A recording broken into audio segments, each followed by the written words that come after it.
தேவனுடைய பல சுபாவங்களில பல குணங்களில பிரதானமான ஒரு குணம் என்னன்னு சொன்னா அவர் அதிசயமாக இருக்கிறது.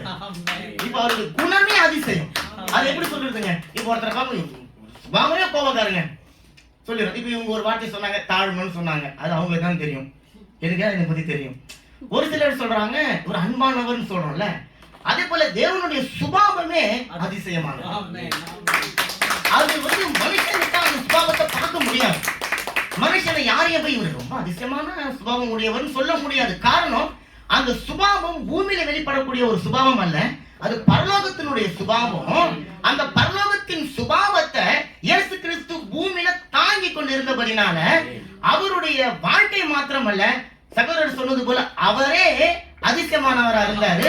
அவருக்குள் அதிசயம் இருந்தது, அவர் மூலமாய் அதிசயம் நடந்தது, அவருடைய சுபாவமே அதிசயமானவராக இருந்தது.